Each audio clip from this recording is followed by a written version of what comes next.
Hello everyone, Jim from Ohio here, and I mentioned in my last gardening video that we want to keep our garden as organic as we can, and that means only adding fertilizers and nutrients that are organic in nature. We don't want to use any kind of chemicals that might kill our beneficial bacteria within the soil.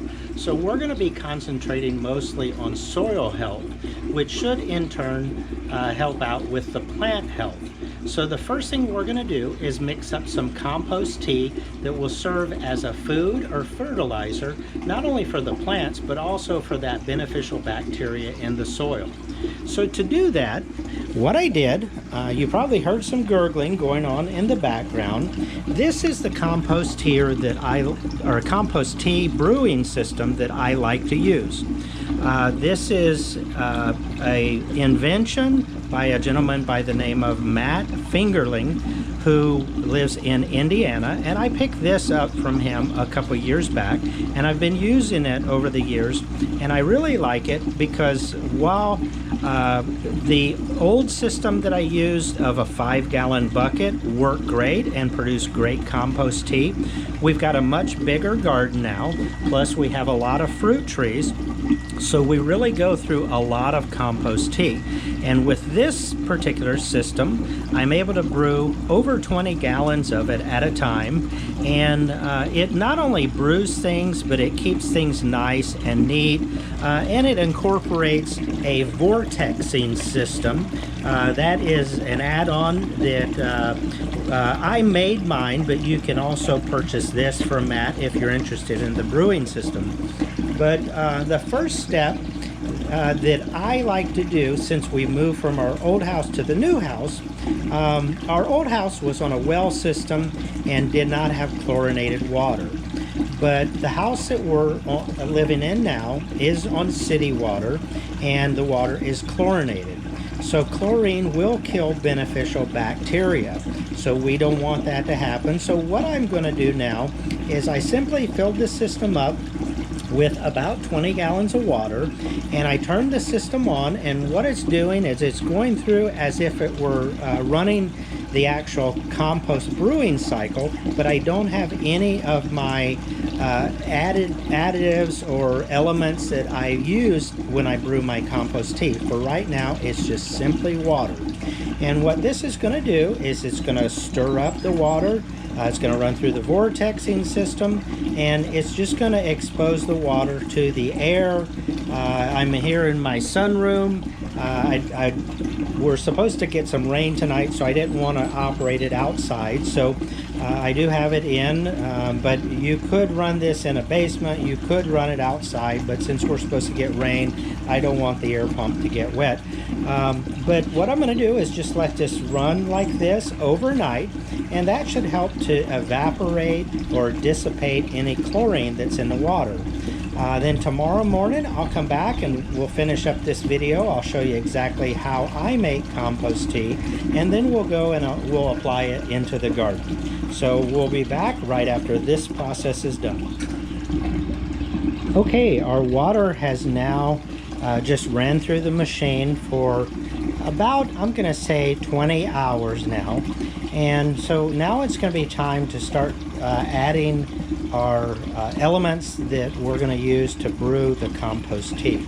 But before I do that, I wanted to talk a little bit about how this machine or this device works, this particular brewer, because it is a little bit different from a lot of the other ones you make yourself that simply has an air stone or that puts bubbles into the water.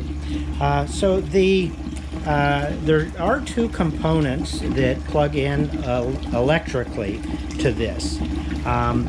First of all is this device right here, which is an air pump, and what it does is it simply blows air through this tube right here that goes down to the bottom of the bucket, and inside of the bucket there's what's known as an airlift chamber. So that air simply comes up this tube right here, and it is directed over into the water, and that's what's causing all of the bubbling or the gurgling action there. So that's one part of it. Let me put this on there so we don't splash too much water out of there while we're talking. But then down at the bottom in the reservoir here, this black tub, there is an air pump down there. It's difficult to see because it's black and the tote is black too. But what it's doing is it's pulling the water out of the reservoir and it's sending it up this black tube, and it's coming down into this wand right here, which is simply pumping the water into this bucket. So the action of the air getting pumped into the bucket is lifting the water up, and then the water is being drained through a filter back here, and so it goes through that filter, and then it comes out this tube right here. And I've got a valve to control how fast it comes out, but that's the water that's coming out into this vortex bucket, which is simply swirling the water around. It's going down a drain at the bottom of the bucket, where it returns through this tube system, and it just returns to this reservoir. So it's a closed loop system. The water is just circulating throughout this entire system. So I will leave a link. I'll put it on the screen, but I'll also leave it in the description below this video. So if you're interested in getting one of these yourself, you can go to the website, which is simply riverponics.com, and you can order one of these yourself. Now, the vortex bucket I made myself, but he does offer this. You can buy it along with the whole brewing system. But what we're going to do is I've got a particular recipe that I like to use when I brew a large batch of compost tea, and I'll kind of cover that, and I'll put that in the video description down below too. So the first thing you need, since you're making compost tea, you need a good quality compost. I do not yet have a compost pile at my house. Now that would be the best compost you could use, is something that you've made yourself and is fresh. However, since I don't have access to compost that I've made myself, what I did was I went to my local nursery and I just picked up a bag of organic mushroom compost. This bag was 10 bucks, and I think it's about a 20-pound bag or so. But we're going to use 2 quarts of that, or 8 cups of it is what it comes out to. Now what I'm doing is I've made a tea bag here. This is simply a 5-gallon paint strainer bag. And I went ahead and added all of my dry components directly to this. And I'm going to simply put this tea bag into this bucket. And by having it in, you could really put it directly into the water if you want. But because one of the components that I'm going to add is Kelp Meal, that does tend to clog up the filter screen in this device. So I like to put it in this paint strainer bag just to make cleanup easy, and so that it doesn't clog the filter. But so with that said, Kelp Meal, I buy a 50-pound bag of Kelp Meal, and I sometimes apply it directly to the garden, or I use it when I brew compost tea. But you're going to use 1 cup of Kelp Meal. I do have some organic earthworm castings. I also picked this up at my local nursery. I'll leave a link for these items so you can order them if you don't have access to a nursery or you're not sure what to get. But this can be ordered on Amazon as well. But just 2 cups of earthworm casting is what I'm going to use. The next thing I'm going to add in is Azomite. Now Azomite comes in pellets, or you can get it in powder form. I have the powder form here, but Azomite is simply trace minerals. It's like kind of giving your garden vitamins. It's got all of those elements found in nature, only in a powder or pellet form. So I'm going to add in 1 cup of Azomite, and then I'm going to add 1 cup of liquid fish fertilizer. And then what this is going to do as we make the compost tea, the whole point behind compost tea is to have, or to generate, beneficial bacteria that you add to the garden, and it's going to help break down your soil, and then your plants can use that broken down material as nourishment. And so since we're going to be making bacteria, the bacteria will need some kind of a food source to survive on until we actually apply it to the soil. So we're going to use blackstrap molasses, and you do want to get the unsulfured molasses. But I'm going to use a cup of this, and I've already got that measured out right here.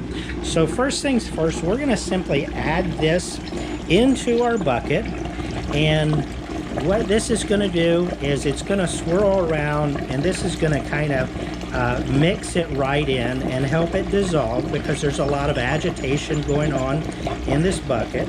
So I'm just slowly adding it here, and it's going to eventually work its way throughout the entire system. Now if we wanted, we could put it directly in the bucket. You don't want to put it down into the lower reservoir directly, because it does need some type of agitation to get mixed up throughout the system, and there's not a lot of agitation going on down in the main tote that's down there, or the main reservoir. It probably would dissolve over the next day that this stuff is going to brew, but just to help things get started and get it circulated throughout the system, I like doing it this way. Now, if you wanted to add more circulation or agitation to the lower tote, you could add an air stone down there. This air pump, when I got it, it did come with a manifold system, so that you could hook up multiple tubes to it rather than just the one tube that I have, and you could easily use that and put a couple air stones just in the bottom tote, and that's going to simply add a lot more agitation. Now this molasses is really sticky stuff, and so it's gonna be stuck to the side of the cup, and that's no problem. I can just go ahead and rinse that out, but I'll come back and clean that up later on. But so what we're going to do now is I'm going to simply take the tea bag, and I'm going to lower it down into this bucket. And as I mentioned, I've got all my dry components in there already, and I do like to attach a string onto this, and it just helps me to pull it out of there later on when I want to do so.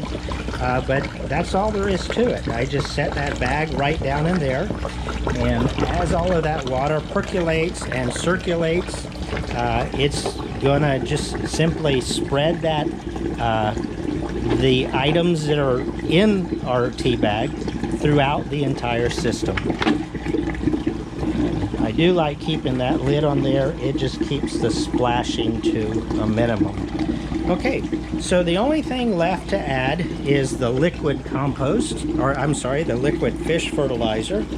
And this can be picked up, I think Walmart even sells this particular brand, but if you can't find it at your local Walmart, you can indeed find it at your local nursery or Amazon. I'll leave a link in the video down below where you can get it. Now before you add this in here, or before you dump it out, you do want to shake it up really well. This particular stuff is kind of thick, and so it can tend to settle in the bottle. So shake it up, and I did shake it up before I started the camera going, but same thing with this that you did with the molasses. Just dump it right down into your vortex bucket, or if you don't have a vortex bucket, just put it right into your main brewer. And you can see the water is already starting to get cloudy. But what's going to happen over the next 18 to 24 hours is this is going to just percolate away. It's going to start making bacteria, and you'll know that you have beneficial bacteria when you start to see a little bit of foam forming on the surface of the water. You probably won't see that foam in the bottom tote, but you'll definitely see it in your brewing bucket. So let's go ahead and just let this brew away. We're going to let it go for at least 18 hours, and I like to go more than that. Now you don't want to go beyond 36 hours because there's not enough food, the molasses that we added, we really only put enough in there to last for about 36 hours. And after that, they're going to deplete the food source. So we're going to go ahead and let this do its thing. We'll come back tomorrow afternoon, and then we'll start putting this into a broadcast sprayer and putting it directly into our garden. So we'll see you tomorrow. Okay, and we're back.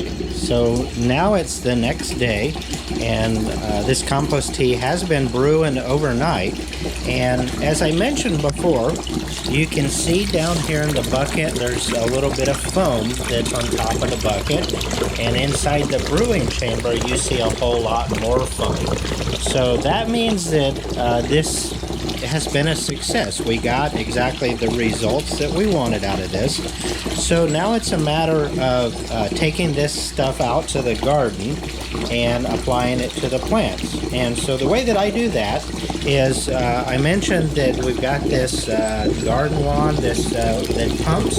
What I'm going to do is simply take this, and I've got a bucket over here, and I just fill up the bucket, and then once the bucket's full, I take it over to the garden, and I've got one of these Ortho dial-in spray hose-in sprayers, and what I do, I crank that up to one of the highest settings. I think the highest setting is something like 8 ounces or 6 ounces or something like that. And so it will mix the water and the compost tea solution, and that's simply how I apply it to the garden. Now, once I've done the garden, I then take it, I put it in a pump sprayer that I've got that I can attach to the back of my tractor, and I can go out into my rear field and apply it to all of my fruit trees as well. But anything you put it on will love this stuff. So that's about it. I hope you've learned something. As I mentioned, I'll put details for where I got this compost tea brewer in the description below, as along with links to all of the items that I use to brew this tea. So take care, enjoy your day. Have a good one.